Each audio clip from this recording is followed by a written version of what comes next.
open type of space for authors and writers to introduce their works.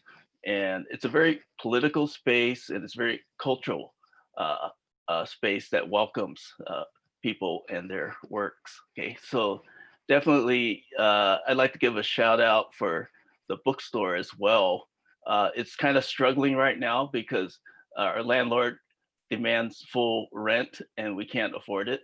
So we rely on support from the community. But the website is asiabookcenter.com, and we have staff there that can arrange for curbside pickup.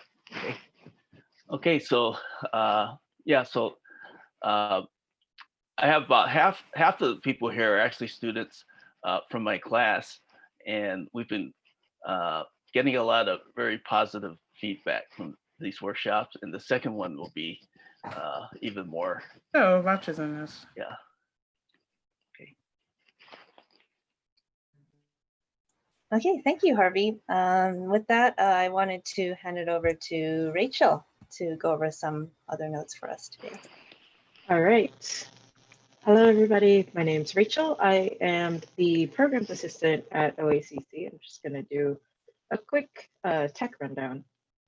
So we will be heavily utilizing the chat box today. If there's anything you hear, anything that strikes you as important, then please, you can either type it out and be like, yeah, me too, or send a thumbs up, or just send anything, just give us a lot of feedback.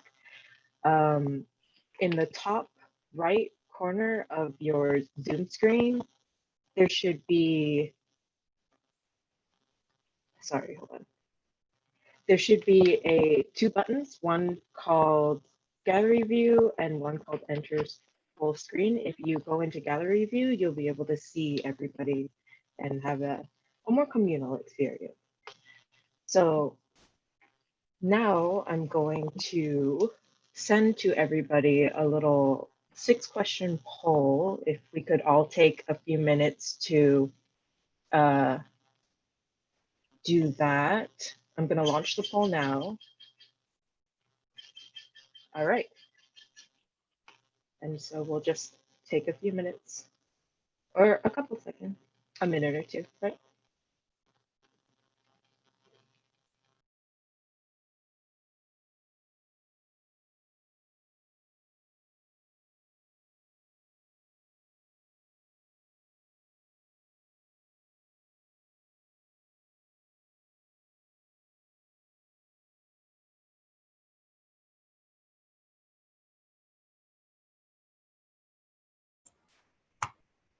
Okay, and as you're filling out that poll, we are also posting some relevant links to today's program in the chat box. And periodically we'll try to repost some of these links so that it's just bumped up a little bit later in your chat queue. These links include bios for the presenters. We just don't have enough time today to go through everyone's full list of their amazing accomplishments. So we have a Google Doc with more extended bio and also listed resources of their works. We also have a list of recommended readings created by Eastwind Books. The first one is specifically on Black Lives Matter topics. And then we also have another link to highlight Shizue's own books here. I think we can start to wrap up. How are people feeling? Like, could you give maybe a thumbs up if you're done with the poll? Or I'm seeing some thumbs up. Thank you. Okay, I think we can wrap it up. What do you think, Rachel? All right, so we have 84%, 87% of people who have finished. I think that's pretty good. That's not bad. Yeah. All right, I'll end the poll now. Thank you, Rachel. All right, thank you, everybody. I'll toss it over to Shizue now.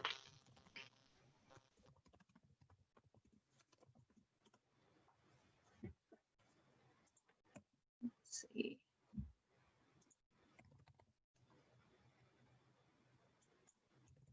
You have to unmute this way.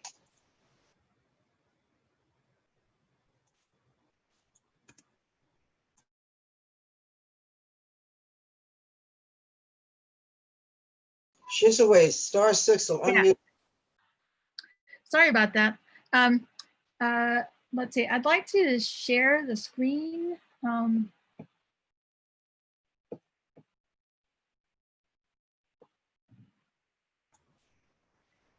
Rachel, can you let me share the screen?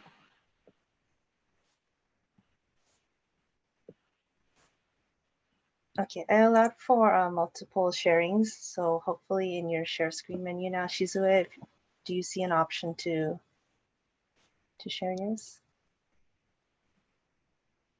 Yes. Okay. Okay, great. Right.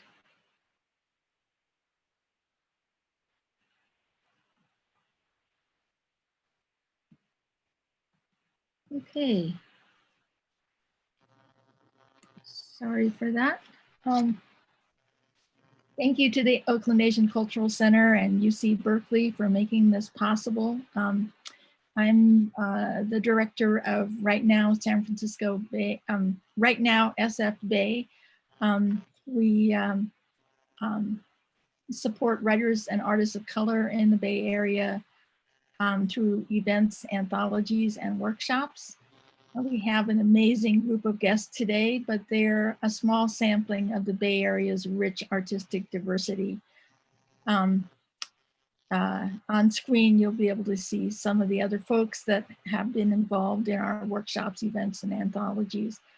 This event today is part of our ongoing efforts to build public awareness of Bay Area writers and artists of color and allies. People of color form 60% of Bay Area's population, but we are still underrepresented and misrepresented in the arts.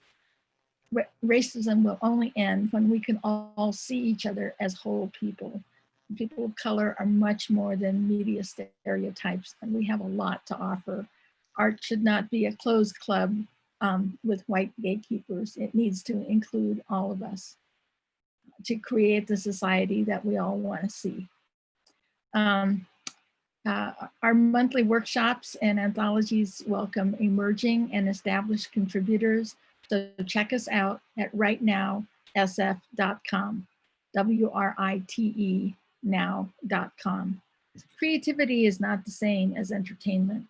Entertainment distracts us from reality, whereas creativity allows us to experience reality more deeply. It's not just created by stars. It needs to include the ordinary people who form the fabric of society. These are times of turmoil when the ground beneath our feet seems to shift daily. We were getting isolated even before COVID, consumed by screens and schedules. How do we use this time now to explore the fundamental questions? Who am I? What do I value? What kind of society do I want to see? Writing is one way to find yourself, your integrity, and a firm foundation on which to build. There's no one kind of creativity. There's no one kind of activism. Today, we're privileged to have guests who blend writing, activism, who blend writing and activism in very different ways. I wish I had the time for the introduction to give them the introductions they deserve.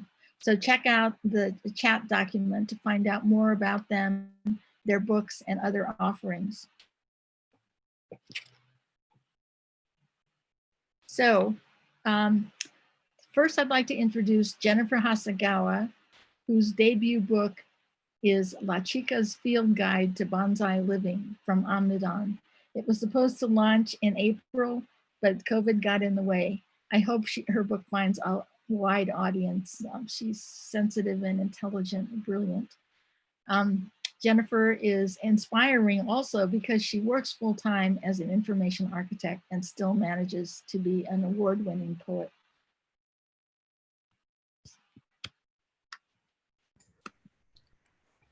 Hi there, shall I go ahead, Shizue? Hi, everyone. It's great to see all of your faces today. I'm Jennifer Sayuri Hasegawa, but I go by J-Ha, like J-Lo, but I think the comparison ends there. She's so amazing, could only aspire. But I'm a third generation Japanese American. So my grandparents came to America in the late 1800s to work as laborers on sugarcane plantations in Hawaii. I grew up in a working class family on the Big Island of Hawaii. My father was a construction worker and my mother was a nut sorter in a macadamia nut processing plant. How Hawaii can you get? I'd like to start by saying that when Shizue asked me to be a part of this event, I was very apprehensive because creativity, I can speak to that, maybe, but social justice, what do I really have to share about that? I was afraid, and in the moment right now, I'm still afraid that I'm going to say the wrong thing today. And surely there are more people who have had much more impact in this area than I have. And I'd like to call attention to all of the other speakers who are going to speak after me today. Amazing people. But Shizue convinced me to share today exactly because of this reaction I had. I grew up in a, let's be very honest, a pretty racist community in a small town in Hawaii.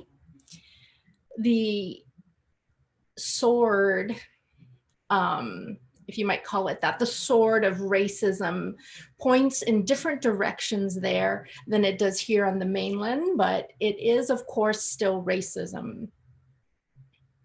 I was bullied there for being too pale. I'd lie out in the sun every chance I got, trying to get a tan. I was bullied for speaking perfect English, this standard American English, instead of speaking Hawaiian Creole English. Members of my family would disparage white people for being horrible drivers. So the racism flew in all directions. And when I arrived here on the mainland, the continental United States, as we call it, the mainland in Hawaii, I saw and experienced even more variations on this theme of hatred, right? I had no idea that people saw me as a horrible driver. And I went from tanning myself to hating me in a different way by using lightening creams on my skin. So the only thing I can find that is encouraging about all of this is that we're not born with these prejudices. We're taught them. And so much of my life has been spent exercising or removing that ignorance from who I am as this pure human being. But because I am aware that the capacity for racism was deposited in me early in life, that entryway was opened right before I was smart enough to know better, I'm still afraid that I'm going to say the wrong thing here with you today, that somehow these demons still live in me and they're going to pop out because I haven't found and extricated each of them. And so in my day-to-day life, I don't often speak to issues of social justice because I just don't do it. But where I do speak to it and allow it to speak to me is in my poetry. My activism is delivered through my poetry, and I use it to serve as a voice, a witness against social injustices. But to be clear, I'm not saying that when I write a poem, all of my prejudices disappear. And it's just the opposite, because when the poetry comes out raw, it serves as a place for me to examine, to acknowledge, to maybe even trace and dismantle, and maybe even atone. And so I'd like to share with you today a few poems that speak to injustice. And in the creative writing workshop that follows all of our presentations, perhaps you may be able to find in your creativity, in your writing, a vehicle for addressing any of your own feelings of fear around saying the wrong thing that may be keeping you from telling your stories that can help us all heal.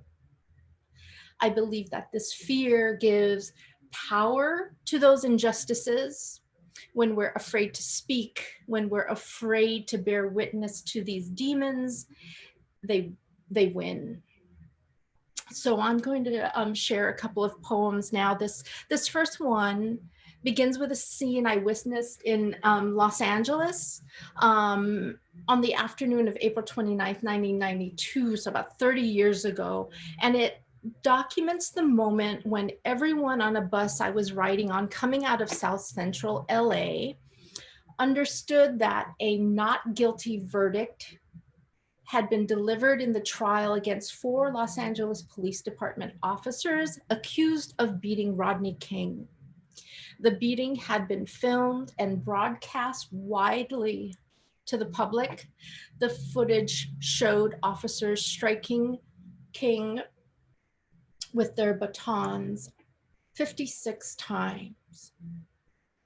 And again, this not guilty verdict was delivered. The poem is called Villanelle on Los Angeles, 1992.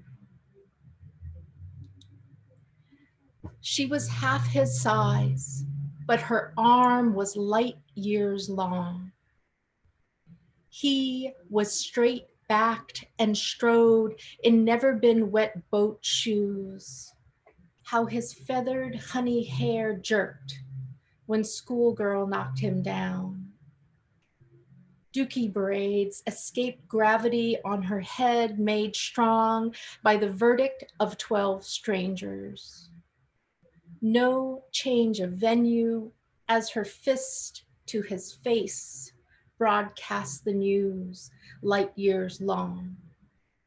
Our heads bobbed against hazy bus windows all along the route from Slauson to downtown. But as her fist flew at McClintock, we all knew that schoolgirl knocked him down.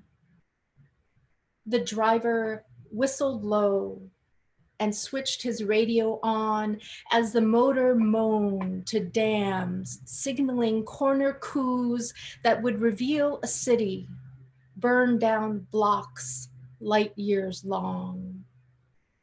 Shopping carts rattled, careened unboxed TVs sidelong. Out store doors, flattened shoeboxes bloomed their gray pulp hues, while men on roofs held rifles, 'cause schoolgirl knocked him down. Hair trigger, DUI, orange juice, and truncheon wrong into law of brick and fire. Oh, pyrescence, you cruise, burn through resins, put a spit shine on fear light years long. Kamsahamnida, how you like us now? Schoolgirl knocked him down. And I'd like to close my portion of the presentation today with another poem. It is one I wrote based on a trip we made to Tucson, Arizona in January of last year. We visited the Tohono O'odham Nation reservation they convened a human rights hearing for the United Nations expert mechanism on the rights of indigenous peoples in the context of borders, migration, and displacement. And this poem is rooted in testimony I witnessed at this hearing. The poem is called Flaws. He glowed wonder when he saw the ground giving them up. Waxy skins peeled back, revealing brown gleaming in borderland sun. He thumped the globes for answers, heard rustling in low hanging mesquite, and in the stillness in between leaves, load the heart's acknowledgement. For this, he thanked, grasped, and plucked in a good way. So happy he would have floated off if the antler palm hadn't snared his shoelace and escorted him back to his truck. At checkpoint, uniforms smashed everyone with hammers, looking for kilos of cocaine growing in gourds. Flaws in the mind are replicated on the land. Skins cracked, seeds shivering. Flaws in the mind are replicated on the body. Guard said, "Stop your crying, it's just gourds." He said, "These are the hearts of deer." Bodies poised and muscular, listen for them come for you in the night. Metal totem whirring with the flawed focusing of glass eyes upon you, so accustomed to the sound of surveillance, you suspect it is the tune of existence. Thump, trump, thump. This is the sound of velvet grazing against fresh concrete, 2,000 miles bleeding. Thank you very much. Thank you. Yeah.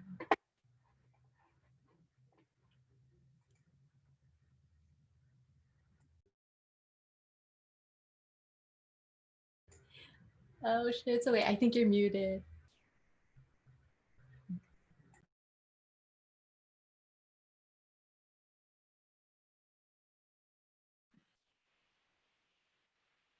Sorry about that.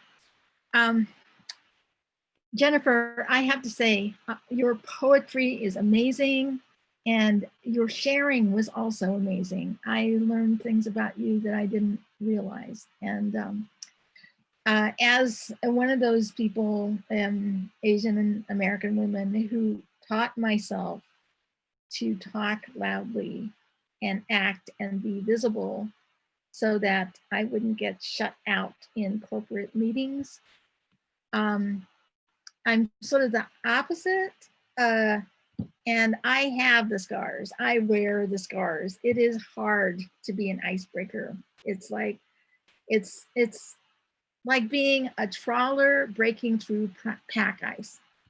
And I lots of times walk down the street going, so where are the rest of us? Where are all of our voices? I know that every one of us has a story, and why are we silent? So thank you, Jennifer, I understand more now where the power of your poetry comes from. But I also wonder about the power and the poetry in every one of us out there that are silent now. And, you know, we all need to speak up. So looking forward to hearing your voices later in the free write. So next up is Dennis J Bernstein, who is best known for his daily KPFA news magazine, Flashpoints. He's also a poet who worked with designer Warren Lehrer to create the visually stunning book, 5 Oceans in a Teaspoon. Dennis?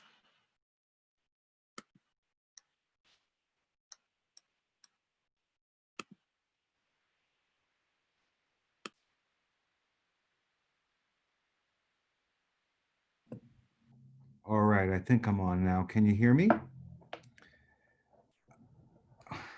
All right. I want to say, first of all, it's an honor to be here. It is difficult to follow Jennifer, which I'm doing often because she's my partner, but she's an amazing human being. And every time I learn more about who she is and what she does. So that's a beautiful presentation. Thank you, Jeha. I grew up on Long Island in neighborhoods that I suspect are more segregated than Selma, Alabama. And that's just not a metaphor. I've spent a lot of time traveling through the South, reporting on things like church burnings and all levels of racism. But my neighborhood on Long Island was segregated.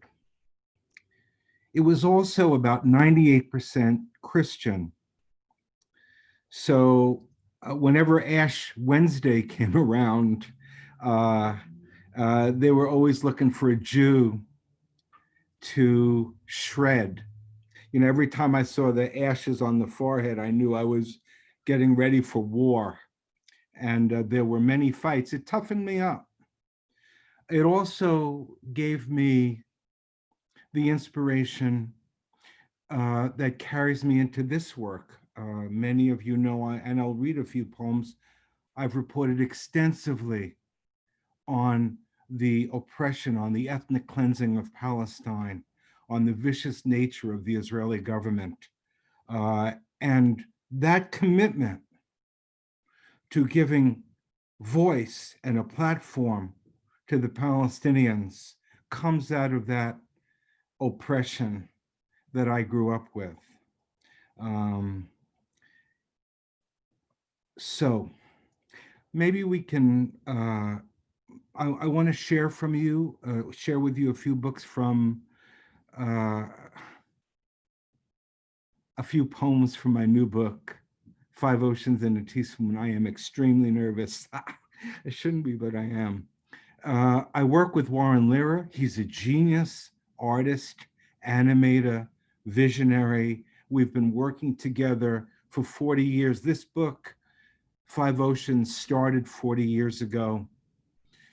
It's beautifully done by Warren, and also he has helped to create animations with music. And I would like to share a couple of those with you now. And I think what we'll do is we'll just play them in a row. Equal Time, Police Brutality on Steroids. That's for Michael Stewart. And The Heart's Temple, and that's Love for All of Us. Equal Time.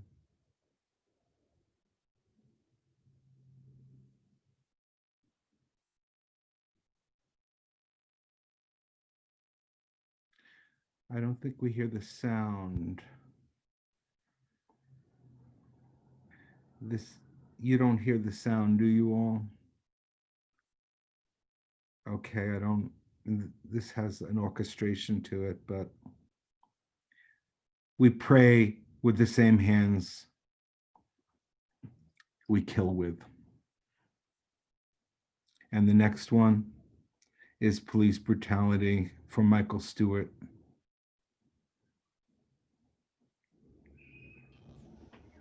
Sorry, I thought that's what I. There we go. Okay. This isn't it. That's not it. Sorry.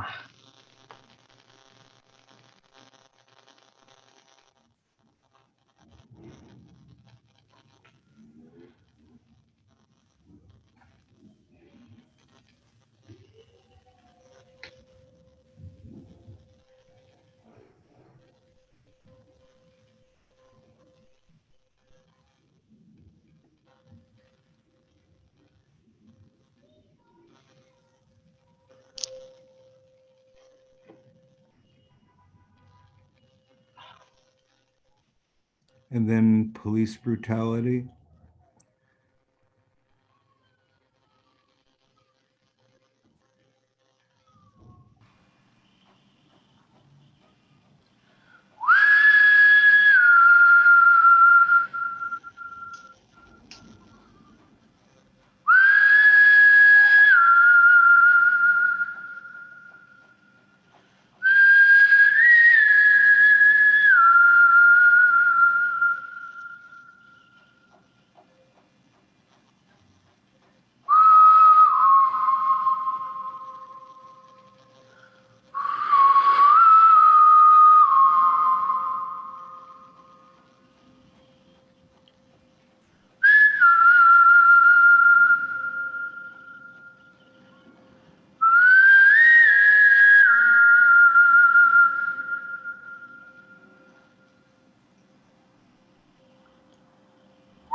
Police brutality, and next, the Heart's Temple.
Thank you.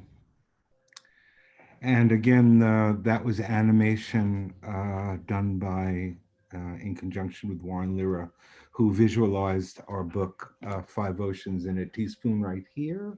Can you see it?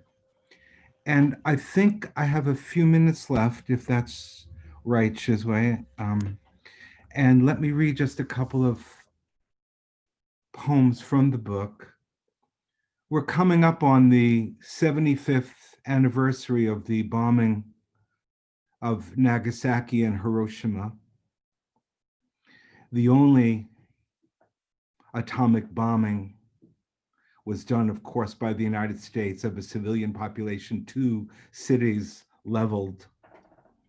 So one of these poems has to do with the victims in Japan. And then the second one has to do with the victims, what we call the downwinders, those who grew up in Nevada and in the West, where they tested these bombs above ground and destroyed the lives of tens of thousands of people who were desperately wounded. And that's along with the soldiers that were ordered to watch and witness these explosions and then suffered for the rest of their life. I remember I spoke to one of the atomic veterans, they called themselves, and he said he felt like he had, the atomic veterans were laid on the altar of the nuclear age as an experiment. This is called 75 years ago in Nagasaki. Tending rows of mangoes on the back ridge, I thought it was just a regular bomb. And this is called Back Then. These are for the this is for the downwinders. None of us thought much about living next to an atomic test site. My Uncle Nicky felt kind of lucky, being he was blind and all. The only time he ever eyewitnessed anything was when one of those atom splitters fired up a second sunrise. And there's some amazing testimony about that is worth learning about on both sides. The way in which the atomic veterans and the victims, the downwinders, they never knew what happened to them until they met the Hibakusha, the victims of the atomic bombing in Nagasaki and Hiroshima. And I was there when they came together at the United Nations so that those living downwind from the nuclear plants understood what happened, besides the fact that they themselves were devastated. And it was explained to them what the implications were in Japan for that kind of bombing. And I'd like to close, if I could. My father went to war. He hated war. He often said if he met his General Patton on the street, he'd punch him in the face. He really resented generations of us. He was afraid I would be sent away to war. I didn't get sent away, it got close. But it takes a warrior to really hate war and be subjected. He was there to sort of pull open the gates at Auschwitz. This is called Strong Medicine, and this is for him.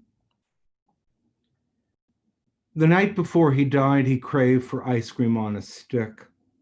He swore he heard the bells outside, the truck across the street. Could I sneak out and buy a round for all of us?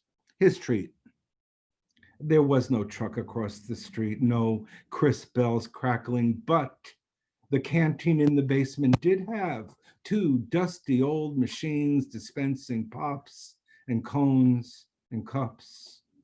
I filled the slots with coins. At 50 cents a shot, those 2 machines unleashed more vital pain relief that night than the steady drip of morphine clouding father's final scene. Ah, the loot, he beamed and drew a shallow breath, and then another. I toasted the bitter and the sweet. He tore the wrapper off his treat before he lost his breath completely. I watched him eat. I watched him eat like a kid on the sneak before dinner that night as death took a brief back seat to a chocolate-covered ice cream bar on a stick. Thank you, everybody, for listening to me. I appreciate it, and it's an honor to be here.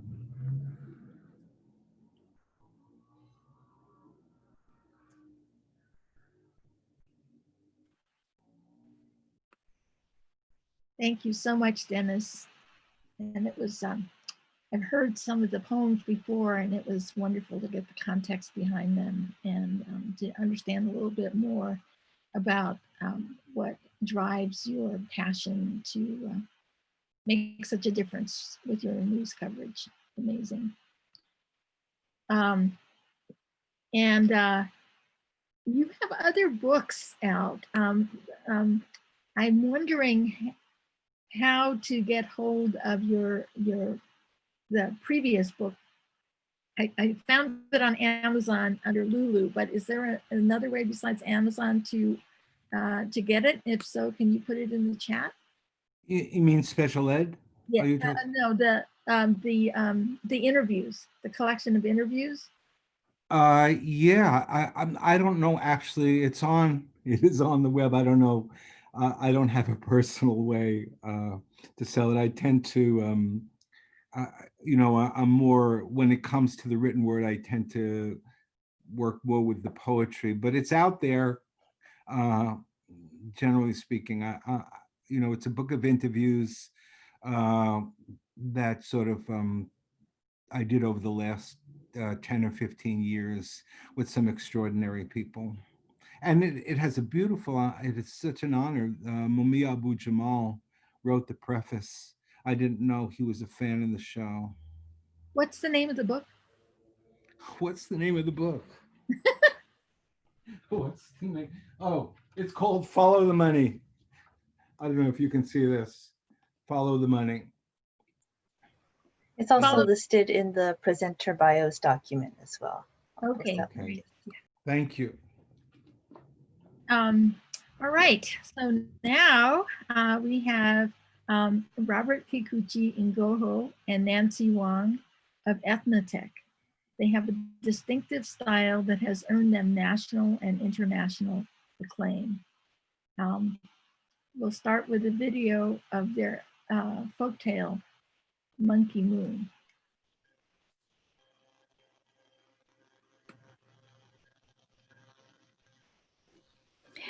Yes, the human species. What should we ever do about ourselves? Well, we just need to be aware and alert. Smarter. Yes, and wiser. And more loving. And practice good inspiration and leadership too. Yes, leadership, very important. I mean, we ourselves have to be good leadership. We have to ourselves have to be good followers. But what if? That could be troublesome. Indeed. As in this story from Tibet called Monkey Moon. Ngamo, ngamo, ngamo, ngamo. Once upon a time in the land of Tibet, one night, a golden full moon shone upon a beautiful forest with a beautiful pond. Oh, the pond was so smooth, so crystal clear, that the water's surface was like a big, bright mirror. And beside this shining pool stood a towering tree, and that was the home of a band of monkeys. Chit-chat-chitty, chitty. Now, high in the tree, to the pond below, the monkeys looked and saw, something aglow. Look down there, a golden moon. I wanted the monkeys croon. The moon, they screeched with glee. When suddenly a voice said, "That's not for you, it's meant for me." Who? It was their chief, their almighty king, who ruled over these monkeys and everything. That golden moon is mine alone, and I command this from my monkey throne. I want it now, not later, not soon. Go get it now. Go fetch that moon. So the monkeys lined up in numerical fashion. They saluted their chief with patriotic passion. We'll fetch the moon for you, dear chief. If that's what you want, we'll be your thieves. So one at a time down a long, thin branch, each single monkey took a chance. Oh, but each monkey stretched to fetch that disc. Oh, but each monkey failed, though it put its own life at risk. For the tree was too tall and the pond far below. An impossible task for any monkey, you know. But the king was angry. He jumped up and railed. "That's not how you do it. Grab hand to tail." Hand to tail, chi-chi-chi-chi. They hailed their chief. Hand to tail it shall be. So the first one climbed up on the limb. Second one followed after him. Third and the fourth were right behind. So on and so forth down the line. Hand to tail, chi-chi-chi-chi. Hand to tail shall be. And when not a single monkey remained, the monkeys exclaimed, "Look, we've made a monkey chain." Now the monkey at the bottom of that monkey chain, all her might she stretched and strained, reaching for the moon in a shining pool. Of course she couldn't get it. The king cried, "You fool! All of you are fools. You have failed all night. Do I have to do it myself to get it done right?" So down the chain he climbed as each monkey chattered and chimed. Hand to tail, chi-chi-chi-chi. The chief is coming. Hand to tail it shall be. Oh, the moon in the pond was so golden bright. The king's eyes glowed with greedy delight. With the moon in my hands, I'll be the emperor of the night. So that big chap of a chief did reach. He stretched stretched and strained a magnificent feat. All the monkeys cheered their big chief on as he Bobbed up and down towards that moon in the pond. When from the top of the tree, they heard the tiniest of sounds. snap, The monkey looked up. Oh, the branch went crash, down, down, down, monkeys tumbling into the pool. These loyal little monkeys and their majesty, the fool. Splash went the king in his royal chain of command as 1,000 little moons rippled through their dripping hands. Now, The chief uttered not a word as his loyal monkeys howled, and a mocking golden moon slipped behind a silver cloud. Now it's Now, more than a right to reach for the moon or to climb out on a limb. but to follow a foolish leader is to follow to a foolish end. Chitty, chitty, the end. Oh.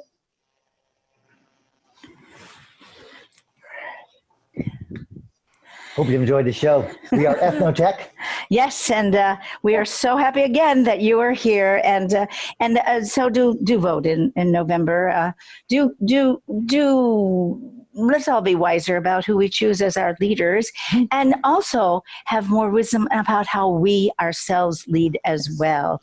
We can't just point our finger at one person, say it's his fault or it's her fault, but we all have to take responsibility for being good leaders. So thank you so much. Good. There you go. There you go. All right. Thank Thank you. So that's one of those pieces of, we probably have about 100 folk tales and that we perform, and we usually choose tales that have something to do with the values that we believe in and the values that we think we need to share and make more obvious as time goes on. So although the stories, and we do both traditional Asian stories, folktales and myths, as well as stories that speak to the contemporary Asian American experience. Now, when we look at folktales, they've been around for thousands of years. They are great metaphors to poke at the powers that be, but it's a metaphor. So people can read in a lot of meaning to these things. Some of the stories deal with racism, other times with environmental impact, because the plight of the human condition, fight the power, has been going on since day one. Mm-hmm. So we also do contemporary stories. So, for example, I do the story of my ancestors who started the fishing industry in Monterey area in 1850, and it goes through 3 generations of all the ways that the Monterey people and the federal government, so the local and the federal and the state, tried to get rid of the Chinese, and how the Chinese all through that time, and probably still today, we constantly have to reinvent ourselves, find a way around the rules, around the laws that try to impede us. Robert also has a story about his mom's immigration as a 5-year-old, and what it took for her to feel finally welcomed in this country. I'll show you the picture. So we have a book of it as well. But It's called A New Pair of Wings. And it actually blends my mother's experience coming to America, not speaking English, and trying to deal with the kids making fun of her brown skin and not speaking English. She spoke Filipino, one of the dialects, Visayan. But the reason it's called A New Pair of Wings because it blends sort of a mythic story of the star maidens from heaven, and she always wishes that she could have wings to fly. Well, the metaphor really is about taking flight between 2 worlds and making resolution that if only she could have a pair of wings, she could fly between the English-speaking world and her native tongue. But the story is really actually magical and true, that there's a butterfly cocoon that's brought into her kindergarten class, and when it finally comes out, it's what allows her to be accepted by her classmates because she used her first English word, look. And they were also excited that she could speak that one word. But it's a very magical piece. But you don't have to be an immigrant to experience the kind of prejudice, subtle and not so subtle.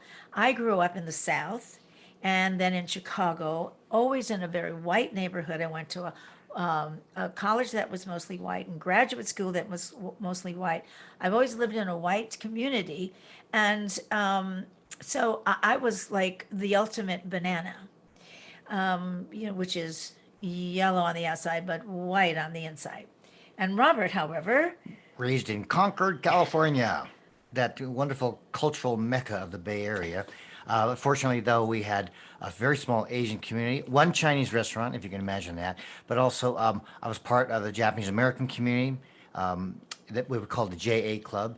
And also, since I'm half Filipino and Japanese, my mother was in connection with a lot of the Filipinos in Pittsburgh area, and I worked a lot with Philippine folk dances and traditions. So I always had a blend of the Pan-Asian world in me. And of course, when in the 60s, the civil rights movement really bloomed, it was all the more reason why we needed to celebrate who we are and the diversity of being Asian American.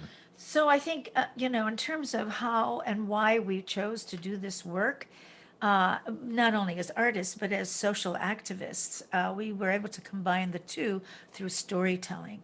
And it's a wonderful community. We feel very supported by this generous global community of storytellers. But also, we feel, for me, my parents were always kind of like activists. My mother always took in stray boys and raised them, and she was a nurse. And my father was always a neighborhood. Well, he was consul general from China, and then he became part of the Chinatown in Chicago eventually, and felt that Chicago's Chinatown was dying, and so he actually brought it back to life by building nonprofit housing to bring people back. And so it's always in my family that we were to serve. And Yeah, and my upbringing in Concord, even though it was a white environment, my parents were very active in the Asian community. In fact, my father, a Japanese American, was the president of the first Filipino American club, and so it was just great to us have this blend of community.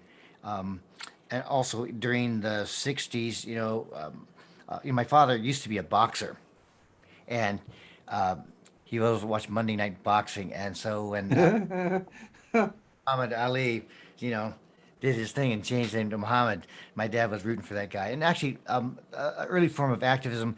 My dad was a doctor, and he was against the Vietnam War, and he was actively writing deferments.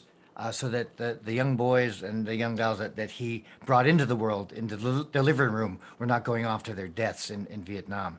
So we always learned that there was that we have to do what we can. We have to keep our ears and our eyes open because the world needs to change, and we need to change it for the better.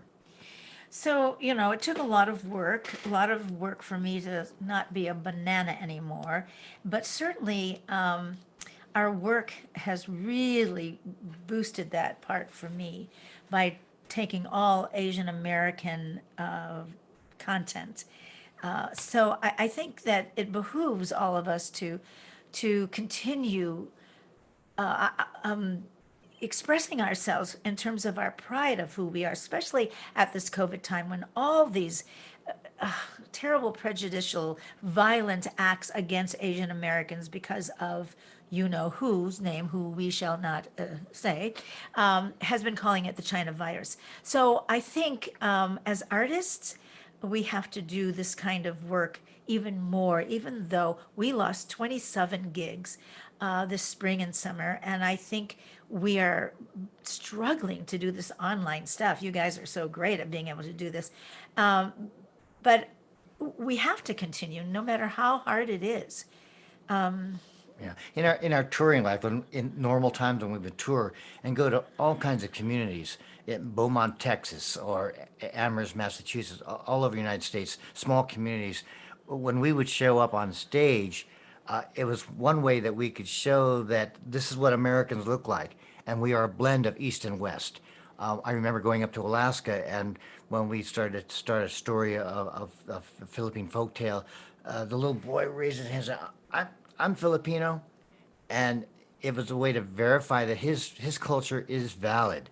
And we've experienced this many, many times, and even cross-culture. Like Dennis, you were talking about the hibakusha and the downwinders. We did a story called Takashi's Dream about a hibakusha atom bomb survivor. And when we told that in Utah, some woman came up and really appreciated the story because she was from the downwinder community. And one of her statements was, "When will the horror stop?" Because at that time too, there's still the buildup of depleted uranium and a lot of the weapons that were being developed that were nuclear poison. Yeah, and the story is really about his journey to forgiveness. Shizue, I don't know if we're up time. We didn't keep track. Should we? Okay. Okay. All right. Thank you. Thank you for doing this. Thanks, very everybody. much. Well, thank you. And I think it really makes me realize I want to see more of this, not just people's creative work, but the story behind it, because I think it really makes the rest of us realize the passion that it takes and the experience that it takes. It's not easy to be a creative person. And I could listen to you for the next 2 hours about the nuts and bolts. I wish we had that time. And, hopefully we can have more opportunities to hear from you and all the other brilliant folks out there that just don't make it into the mainstream media. Anyway, our next guest is Avotcja. She is a force of nature. She's a poet, a musician. She's a DJ with weekly shows on KPFA and KPOO featuring words, jazz, and world and Latin music. We're going to begin with a performance with her band, Modu Pue.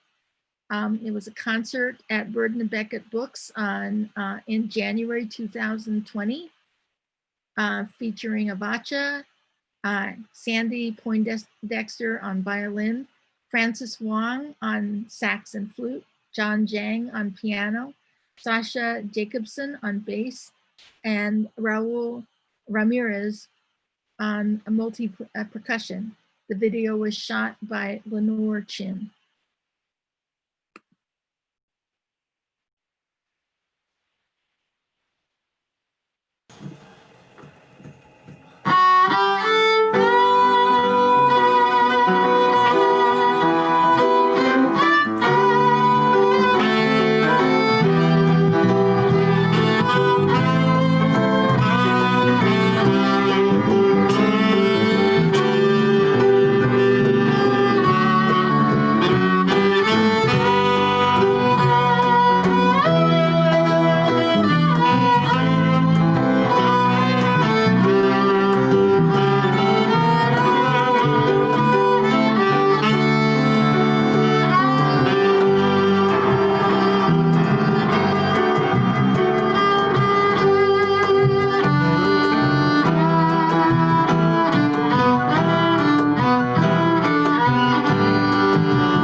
Face of the clan and dance with feet all bloody on the decks of slave ships, on the longest walk, on freedom marches in jail cells and concentration camps, oops, ghettos that we're supposed to call home. We know this place, the concrete jungles, the reservations, a curse of and by the uncivilized who have forgotten the healing beauty of grass and trees and the gift of clean water to drink and have lost their ability to love. We are familiar with the senseless mayhem of perpetual war, the addictive lust for power, the intoxication of bloodlust, and those who prefer the inhumane sacrifice of their souls as they try to steal ours. Yes, we have been here before. We know the hanging tree, the rope, the rape of our bodies, our cultures, the theft of our songs and our children. We have swam through the slime of misogyny. We have been here, we know. We know racism, greed, and stupidity have no conscience. And it's only a matter of time for the insatiable self-destruct before they devour each other. We've been through it all before and we can get through it all again. We just have to be careful, very, very, very, very careful. The madness of this narcotic is contagious. We must not get drunk on the stench of this poison. We have too much work to do. We must turn this suicidal drug into fertilizer and let our tears fall down on deserts, glaciers, and jungles, and run down the face of good-hearted people everywhere. I cry, I cry, I cry, I cry, and I cry, and I cry, and my tears come like a waterfall, an unending waterfall for all the victims of civilization. We have been here before, and together we can heal. I know we can. Can you say it? Come on. I know we can. I can't hear you. I know we can. I can't hear you. Come on. I know we can. Say it louder. I know we can. Again. I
know we can. Thank you so much. Anyway, let's say I've got CDs for the electric streams out to Orchestra, and thank you for supporting the arts. And come out for QR on Thursday, and thank you, thank you.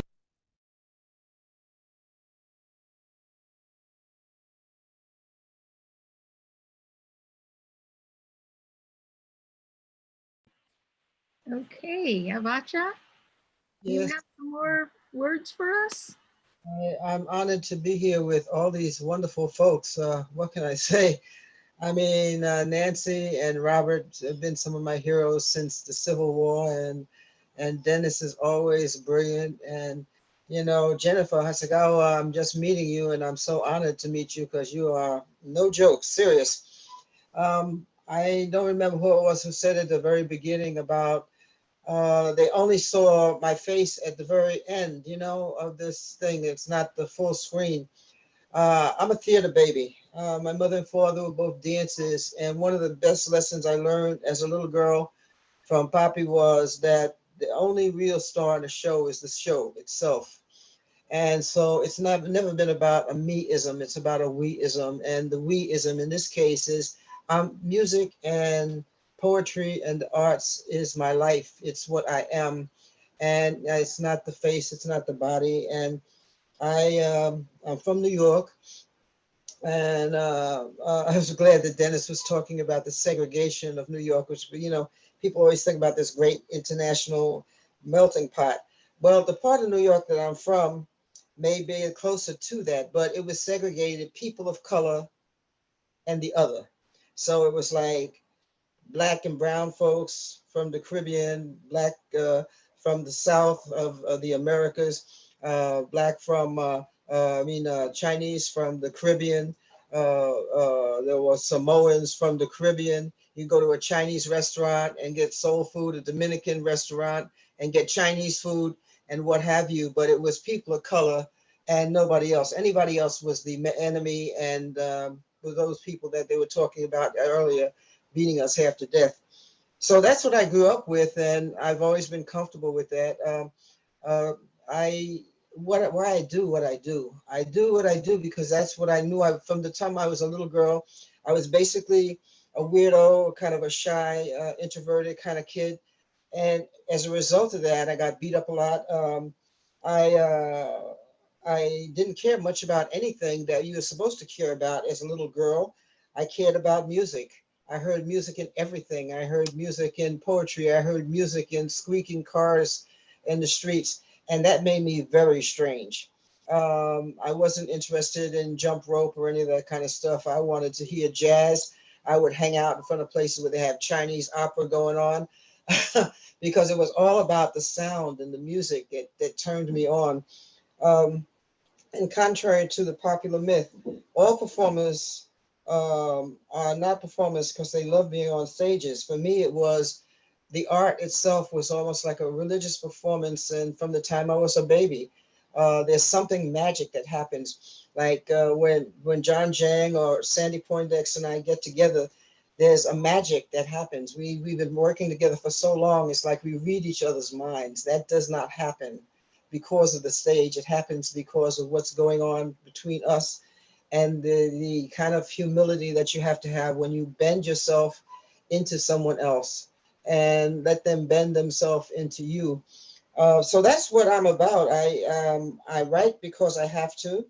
I get inspired by things all around me. Another thing Poppy said when I was very little is that always look for the heroes behind the heroes, because a lot of those people, I'm glad they were talking about the downwind. It's a friend of mine's lover of 30 some odd years. He was one of the people who was in the American military when they were doing those bombings. And they send these people into war zones, these kids, and destroy them for the rest of their lives. He just died as a result of what happened to him then, and it made him crazy. I mean, literally made him stark raving crazy, and he could never deal with it. I've never believed in war, and I've been very open about that. I think it's a stupid perversion that they should send all of these warmongers, put them in a room by themselves, let them kill each other off, and let us live in peace. But that's my personal view on that. I've never considered myself an activist. I'm considering myself an artist who believes in community. And I have to do what I do because I am part of that we, and I don't exist without that we. So that's why I do what I do. I see things to write about, to play music about everywhere. And I know we're running short on time. Plus, we've got a big poetry series for my birthday that's happening in a few minutes. So I've got to get to that. So I guess one of the things I would like to end with, because people, I'm very grateful, I should say, because I have music and I have poetry and I make instruments and I deal with drama stuff. I've worked with a lot of theater groups and dance companies, either as a musician or as a writer. And one of the companies that I work with is Diaspora, a West African dance company. And I wrote a piece for them, a show we did a couple of years ago. It's in my book, With Every Step I Take. It's called Kedul Chelat. It means the unconscious. And when Nancy, I was going to do something else, but when Nancy and Robert were doing their thing, I think this is the one I need to do, because I think a lot of folks spend their time, as Shizue is saying, thinking they don't have it. But there's stories everywhere. There's things that need to be talked about everywhere. And a lot of those heroes and a lot of those stories that you let slide by are really important things that won't be told unless you tell it. And then you let people know just how important they really are. So this is part of only the first part of Kedul Chelat. If you want to get the whole thing, you get my book, With Every Step I Take, which is temporary out of print, but thank you. It's going to be reprinted again. Please get it. It's in English, Spanish, and Spanglish. And so this is a piece of that story. The sea of the unconscious is a warehouse of stories. Stories reminding us all of all the things we have learned to forget, and all of those things we tried so hard to leave behind. Stories full of wisdom and joy and sadness and silliness and cruelty and kindness and every other kind of thing the wise are wise enough to admit they still don't know enough about. It always takes a lot of courage to open wide one's eyes. You have to be very brave, or maybe even a little bit crazy, to really see inside a story, to really look inside, really deep, deep, deep, deep, deep, deep inside the uncomfortable truth behind all the feel-good lies. Stories are the ancestral key, and the keepers of that key are usually musicians, poets, dancers, actors, curandera, priests. They are the jollies. They are the real storytellers. They are the hereditary practitioners of creativity, and through their creativity, they share the mystery behind the secrets of this spiritual artistry. They hold the mystical master key to the toolbox of the unconscious. The unconscious is the guardian of the magic of birth and rebirth, of the truth, of the mystery of life and death. Somewhere in the sea of the unconscious is a story begging to be told, screaming through the cosmos, an electrifying stream of sacred energy, a bright light streaming and screaming to be released as the unquenchable heat in some dancer's feet. And right this minute, it's singing to me, clamoring to give me permission to share that vision with you. I can feel it coming through. I can feel it coming through. I can feel it coming through. Can you? That's only part of the story. Please get the book. Please support the arts. I really believe, as crazy as this time is that we're living in, we as artists, I think we cut ourselves short. I think we're doing a whole lot better. I have been, because of this pandemic, I've been in poetry readings in Ghana and Japan and what have you. And that part of this pandemic is sort of pulling us together. I hope we don't forget that after they find some kind of mysterious vaccine. But please support each other, be kind to each other. And don't forget to find the beauty in the difference. Stop being afraid of the difference. That is the greatest cruelty and the greatest damage that this so-called civilization has done. It's all about me. It's about we. And one of the things that so-called uncivilized group of Aborigines from the Amazon said, they couldn't kill each other because of the part of you that lives in me and the part of me that lives in you. Please take the time to see it, see the beauty and the difference. Don't try to make it the same. If you do, you lose something beautiful. I got enough to do with this thing we've got happening. La Palabra Musical, the music of the word, happens the fourth Saturday of the month. Please come and check us out sometime and have a great program today. Thank you for having me with all these wonderful folks. And thank you, Shizue, for your vision. With that, I'm out of here.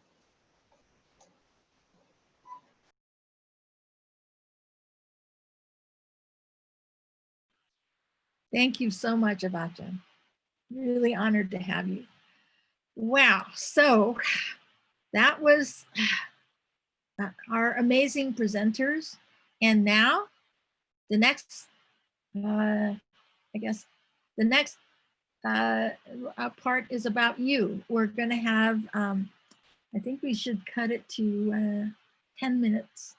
10-minute creative writing exercise. Okay. And then we'll invite the audience to share their thoughts. We really want to know what you're thinking and feeling. And if you're not comfortable sharing aloud, you can upload your pieces in the Google folder that'll be in the chat. We won't share your uploads without permission, but I am putting together a new anthology. So if you are interested in being part of that, please include your email or contact information in what you upload. Or if you want to get on our mailing list, then put your email in the chat box and let us know. We do monthly ongoing workshops and other writing activities, and we'll publish an anthology in the spring. Probably be up to a few other things as well. So you can work from these prompts that Rachel will put on screen. And if you want to just share a few sentences afterwards, put your name in the folder, in the chat. So hopefully we'll make time for you. We may not have time for everybody to share their whole piece. We have to be cognizant of time, but at least a few words to get a sense of who you are and what you're thinking about. So stay out of your head for this free write. Write from your heart. Write honestly without judgment. Write from personal experience. Write what's true for you. So here are some possible questions, or you may already have something that's up for you that you want to write about. What arts do you resonate with and why? What creative outlets do you have and why or why not? What family or social or professional pressures interfere with you claiming your voice or acting for social change? Or start with an issue that's important to you.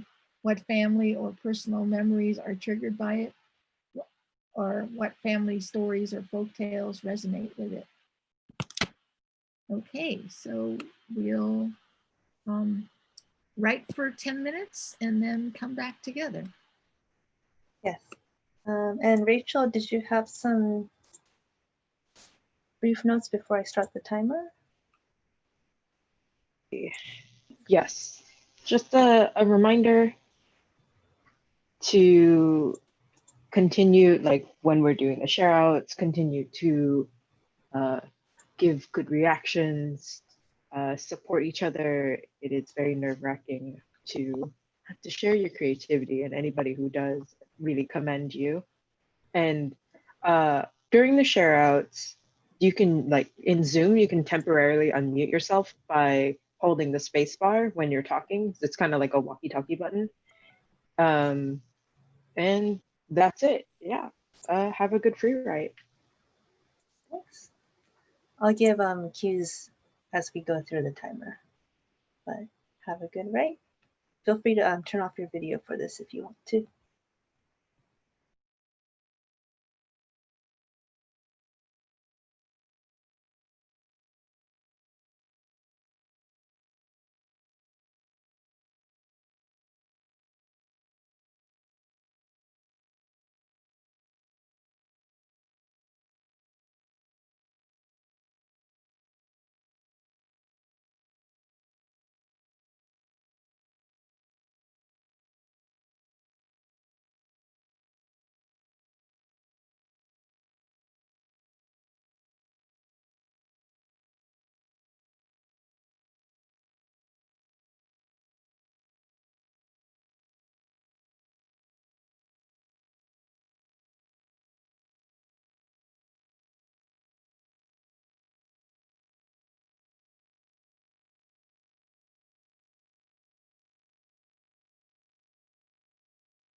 We have about 5 minutes left on the clock, halfway through.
All right, just a little over 1 minute.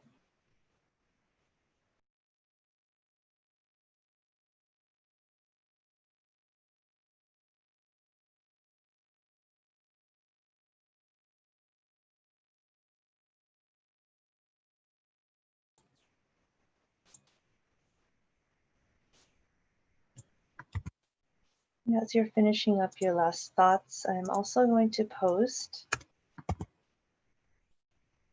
our shared Google Drive submissions folder. This is where you are, we would like to invite you to upload documents with your writing samples if you'd like to share that with us in that way.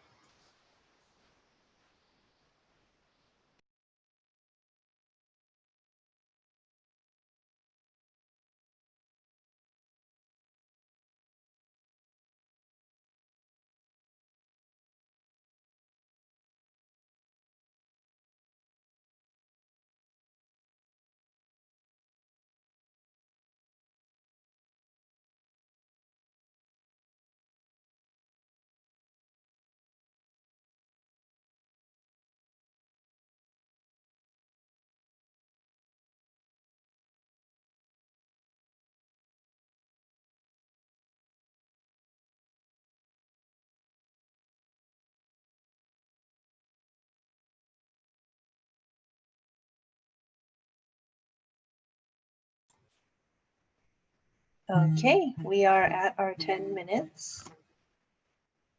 So please finish up any final thoughts. And we now open to it. We now open the floor to you all. I don't know, Shiza, if you wanted to preface. So yeah, if you are interested in sharing something, put your name in the chat or a wave so that we'll be able to recognize you. I have to say that the folks who shared 2 weeks ago at our previous event, there was some really amazing, touching pieces. And there were also some people that were writing about things that they had never really thought about before and were just beginning to explore. So there was a range of material, and it was all, I thought, really moving, really wonderful. The other thing I want to clarify is you can put stuff in the folder now, but the we haven't actually officially opened submissions for the anthology, and submissions will be open at least until the end of October. So I'll put the right now Gmail. I think you have the website rightnowsf.com, and also the email address is rightnowsf@gmail.com. So you can always send me submissions or thoughts later. Does anybody want to start?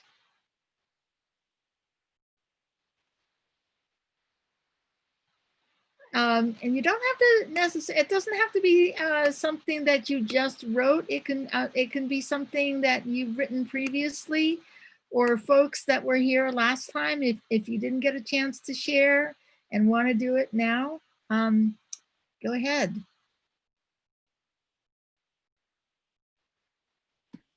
Anybody? I can share. Okay, Dawn. Hey, nice to see you again. Great. So I call this dance. Moving through the studios, suspended in time, each one a bookmark in my life. When I was 3, it was just me and her, that tall white girl, 7 years old, that said she couldn't come to dance if I couldn't stop crying. But I hadn't learned the words to say, I feel left out. I feel small. I feel alone. I'm sorry I keep asking the same question again. What's your name? What's your name? What's your name?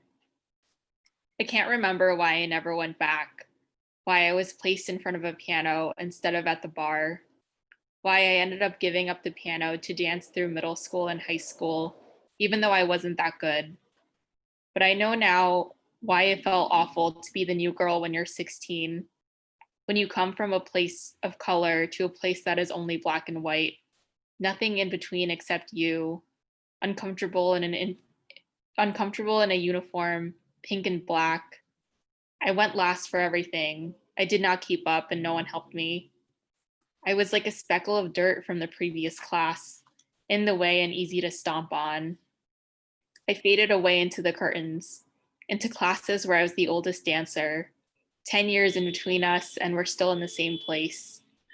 It burned me to have a solo, to know I had one chance to let those girls know I didn't need to be in the front row, that the spotlight would still shine on me one day.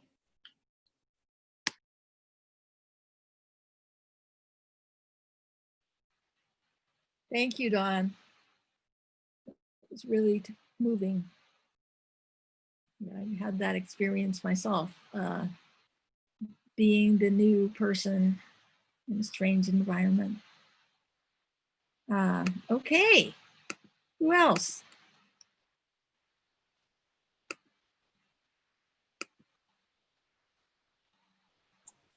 I see Juliana said she'll give it a shot. Okay. Feel free to unmute. Hi, everyone. First, I just wanted to say, Don, that was a really cool poem. I didn't feel any creative juices running, so I just wrote like a response. I didn't make it anything creative or something. I feel like the art I resonate the most with is music because it's a universal language that overrides any barriers we can possibly build around our cultures, including language. It seeps past the walls, entering through our ears and reaches into our hearts and souls. Anything and everything can be music. It doesn't have to be instruments or even our voices. The trees, the wind, the river, the sky, we take what we hear and create new interpretations from what we understand. Music is unique. It's possible to spot similarities between pieces, but the meaning behind each piece is slightly different for everyone. And that's what makes us different and unique. I was able to compose a piece for my environmental class and I presented it as my final. The class was able to interpret all the things I wanted to express, whether it was nature at its natural state, the influence of agriculture and industrial reforms, to the end when we have exhausted all our resources and can only watch as our world falls apart. However, nature was able to rebuild itself, and slowly it recreated the world again back to where we began. So I'm really glad that I'm able to use music as a form of art to share my ideas with the world.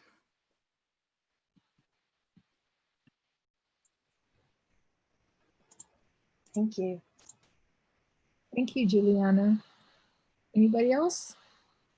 I see Susanna in the chat. Okay. Also going to share with us. Hi, can you hear me? Yes. Okay. So this is just something I wrote in the last few weeks, you know, so much anger and rage and just trying to process it. So anger is my teacher. Clarity, loving kindness, compassion, softness, gentleness comes later. For now, I'm sitting with the demons. It's ugly here, evil. There's death, destruction, racism, fear, hatred, delusion, man, violence. I say, I stay, sit, breathe, don't turn away, allowing myself to clearly see, witness how I've been conditioned to turn away, aversion. It's called the biggest part of the story, teaching. This is how it's kept in power. Place by me turning away, acting it out with rage, hating whiteness, turning toward POC. Nothing has invited me to stay. Stay here now, stay. I invite myself, stay here now. The only way through to the other side is to admit my own complicitness, my own fear, doubt, violent ideas, thoughts, actions towards you. It is ugly here, yet gut-wrenchingly ugly. Loving kindness comes later. Right now, I'm in the center of the belly of the beast.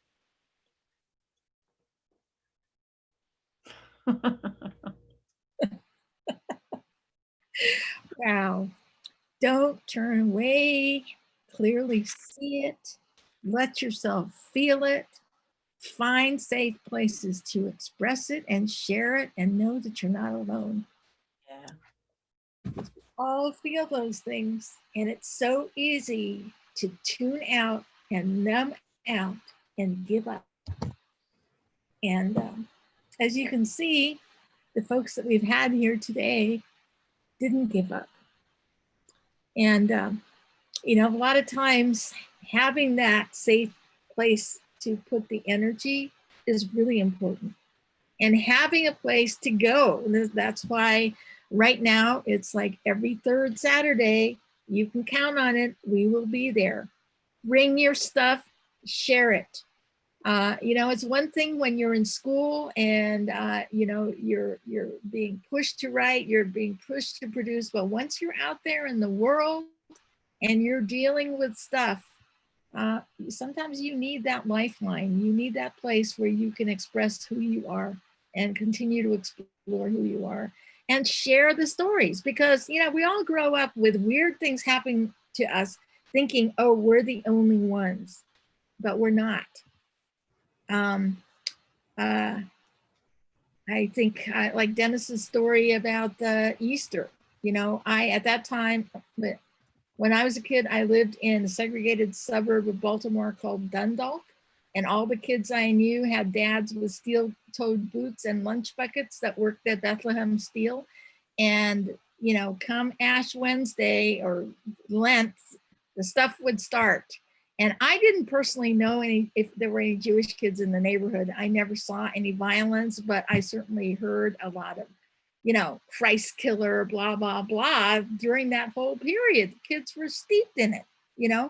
You had to not wear orange on St. Patrick's Day. So there's all of this stuff, and it goes against, and it's for the perpetrators as well. You know, it's the human condition. It's a natural thing for kids to be loving and open and trusting. And that gets disrupted in so many ways. And part of it is we need to unpack all that stuff. What happened to us? What divided us from other people? And that's the way to healing. So more people? I can share. Okay. So I didn't finish my last sentence, but my pen stopped at, but I hope we can. So that's where I'm gonna end. Okay. Social change seems like an insurmountable task, and at times we are made to feel like small beings. I have a complex relationship and sentiment about the term social justice. As an educator, I find that integrating social justice is more fluid when I don't explicitly use that term and impose it on our youth. I am also a bit bitter about social media and suspicious about its ability to affect change. Conversely, I am a bit guilty that I did not attend protests in downtown LA out of respect for my husband's concern about safety and general concerns about COVID. I did create a Black Lives Matter forum where myself and a few teachers trained student leaders to independently facilitate a discussion with their peers. They discussed social media, their feelings about police, and the government's response to protests. It saddens me that they have such a negative and jaded view of the police and the government, but I can also understand from their vantage point. I believe there is power in teaching, researching, and writing. I don't want to be too hopeful about November, but deep down I am. I think we put too much on an unnamed person when what we resent is what he represents. And it's honestly painful to try to understand where his core group is coming from. We may not reach an understanding, but I hope we can.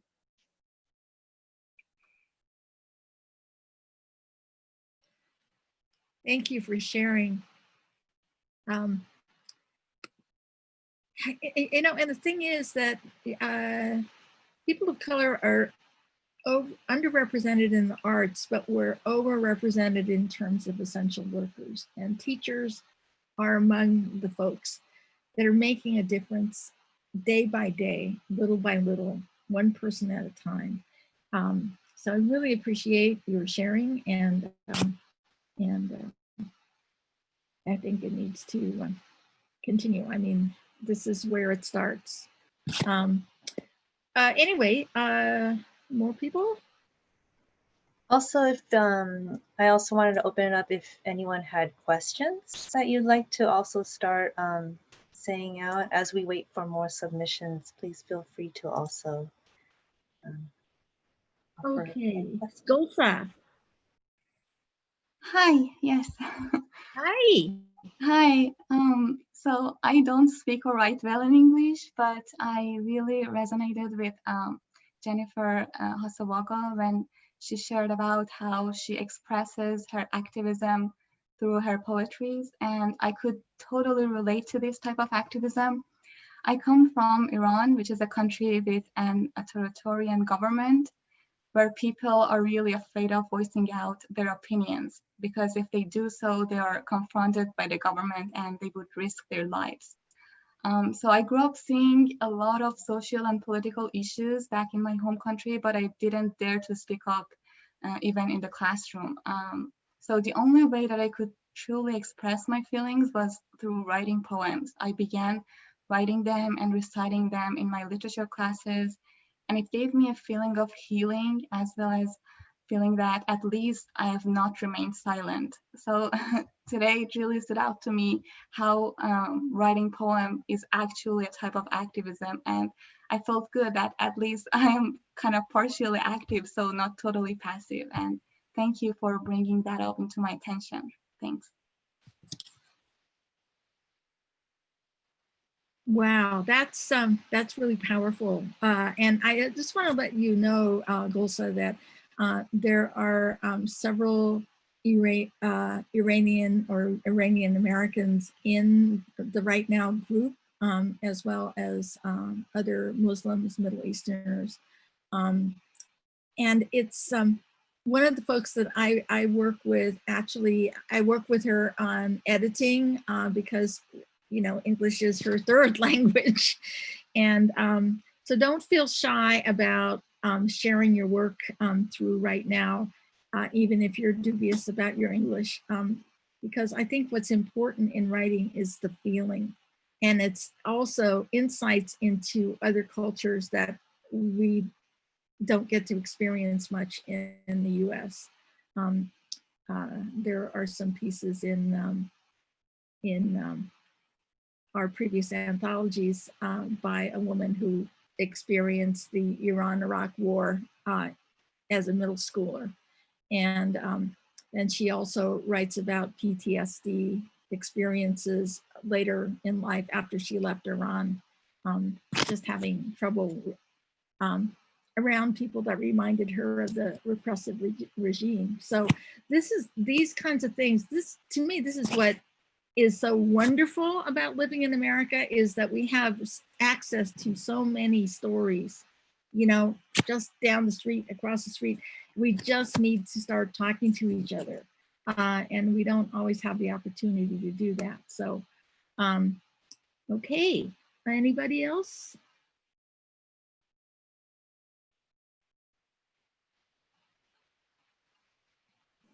I can go. Okay. Cool. Okay, well, so it's kind of long, but that's only because I'm just kind of like going off of something I wrote last night at like 3 in the morning. So hey. Cool. Okay. It doesn't make sense. Okay. On this particular day and every other after it, I crawl to fight for a reason I know but cannot recite upon questioning. Furrowed brows mixed with bobbing head. It is perhaps quaint and somewhat poetic to know of something as neither something nor nothing at once. This is not a fault of theoretical miscalculation. It is also not artful neglect. And somewhere between these two extremes, I will swell and then expire. A professor once stopped me in my ravenous undergraduate bounty hunt for answers. He told me, Cheryl, trace your bloodlines through water lines. The fracturing of light is what creates my reflection in the water. Rivers, are they God? Apostles of purpose beyond what can be seen? The emphasis then is placed within negative space.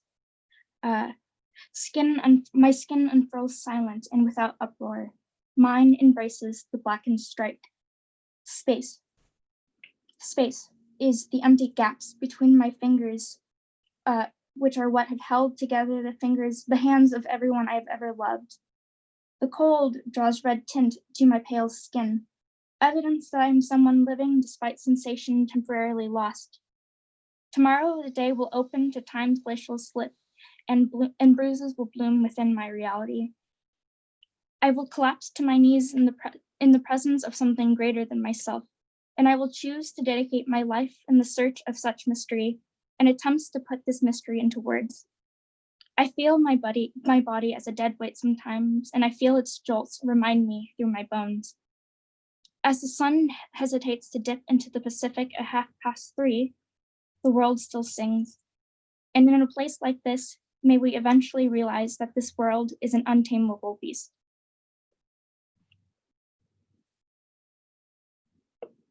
Thank you. Thank you, Cheryl. I see Rupa raised your hand, so I want to call. Hi, I just have a quick thing. This recent AOC incident triggered my memory because 4 decades ago, I was subjected to the same expletive when I was a young immigrant and I was working on my first job. And it was by an anonymous caller who could not understand my accent. And at that time, I was really rattled. I had never heard such language, coming from India. And I was so shaken and upset, and I still remember it very vividly. And I am sad that 4 decades later, we are still hearing women being treated like that, women of color. But I am also optimistic that now people are speaking up and not keeping it inside like I did for so many years. So there is hope. And I have found my voice as a storyteller after all these years. And I am optimistic that there will be change. Thank you.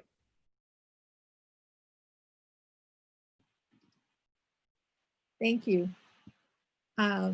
So I would like to know more about your storytelling, Rupa. So if you can put your contact info or something in the Google Doc or in the chat, I'd really appreciate it.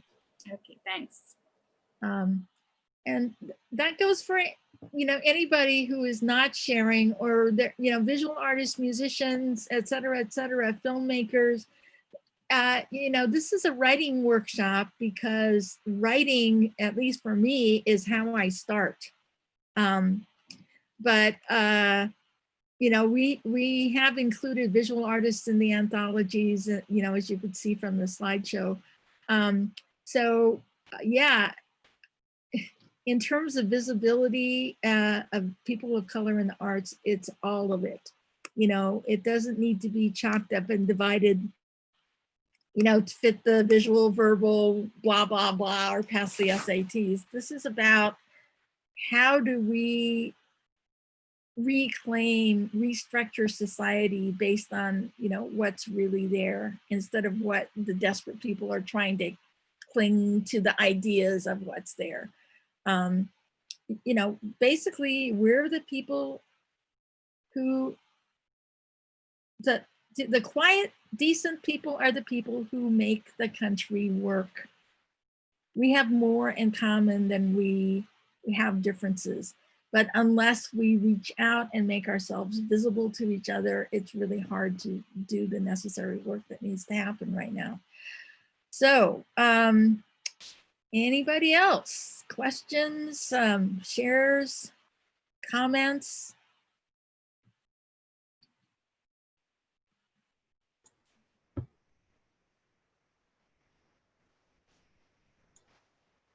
Oh, there's a question about when is the next workshop?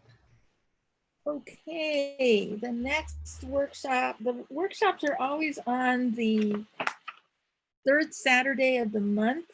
So the next one will be August 15th from 2 until 5. And I'll put the, you can contact me at rightnowsf@gmail.com, or you can look for us on Facebook, Right Now SF Bay. And I saw Malcolm just share that he's willing to share out. Oh, okay. Malcolm is a regular. He's also an educator and a very talented poet and a thoughtful essayist. With a new you.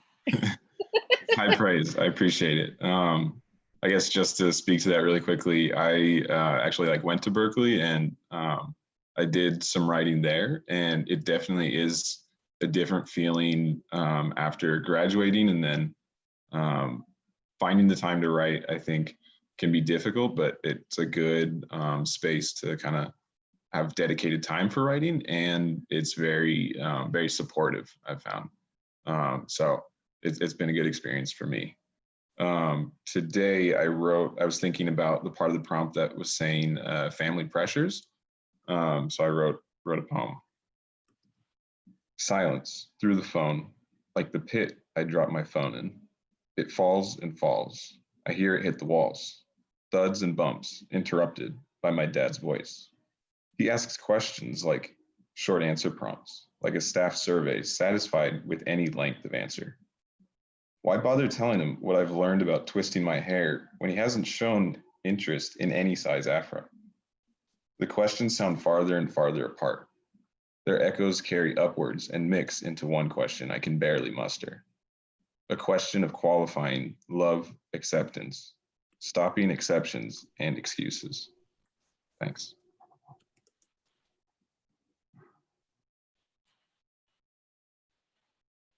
All right. Okay, anybody else? Probably the last one we have time for.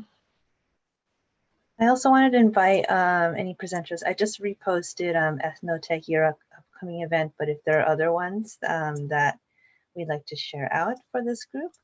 I also wanted to direct our participants. There's a lot of good information and links in this chat. So there is a way to save the chat as a text file onto your computer so that basically when you open up the chat, there's a box with 3 dots to the right. If you expand that, there should be an option to save the chat. And so it's gonna preserve whatever's showing up in your chat box.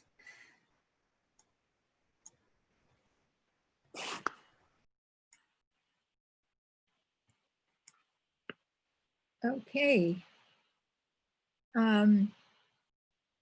Any other shares, thoughts, questions?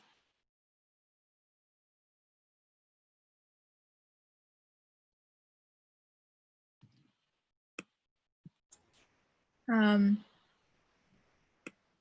also think that both Right Now and Oakland Asian Cultural Center would be interested to know whether you would like to see more of these kinds of things. And if so, let us know in the chat or let us know now. Yes, definitely let us know. We're always looking for ideas for events and really topics that resonate with you. And we would love to, hear from all of you. So I think if we're all feeling good, the link for the submission folder, it will still be active after this. So, you know, if you haven't submitted anything or you wanted to maybe clean it up a little bit before uploading, it will still be an active link for you to do so afterwards. I think with that, I wanted to also check if Harvey, you wanted to say any final words. I know that you have to run off actually to another event that I think is starting for you very soon. Just wanted to check for you. No, other than I just want to thank everybody for participating in the panel, and actually a lot of the students actually turn in submissions afterwards, you know, as far as, you know, just being a visit type of assignment and stuff. So I'm looking forward to reading what people wrote. Okay. And also let me know if you'd like to share it with the panel organizers when you turn in your submissions. Yeah, I would definitely love to read all of your thoughts if possible. I don't teach, so I don't get a chance to hear what students are thinking. So I find it really helpful in doing the work that I do.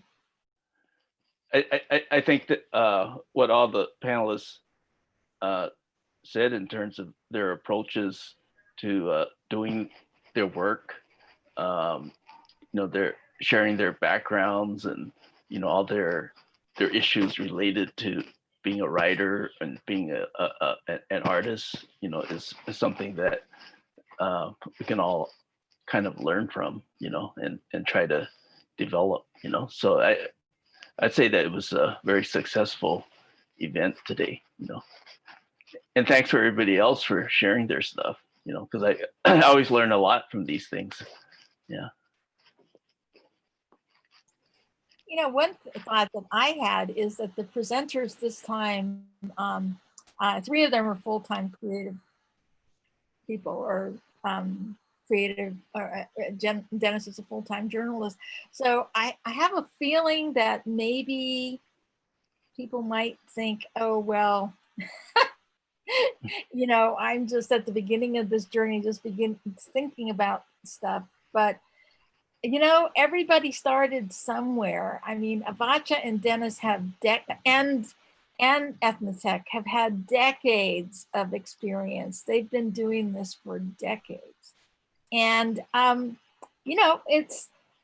think we're at one of those times again where people it's a new generation of folks, and there is so much to be done and thought about and shared on so many levels. So all of your voices are important. Don't ever feel discouraged, or that my little voice or my experience doesn't matter. It does. It's all of it. So. Thank you for those words, Shizue. We are now slightly past our time together. So once again, thank you. Thank you, Shizue and Harvey, for partnering with us at Oakland Asian Cultural Center. Thank you so much, Robert, Nancy, and Dennis, and Jennifer, and Avotcja. Thank you, all of you, for being with us here today. Hopefully you have at least one contact if you wanted to reach out to any of us after this. And yeah, let's stay in touch and let's keep sharing our stories. All right. Have a great afternoon, everyone. Bye. Thank you. Bye, everyone. Bye. Thank you.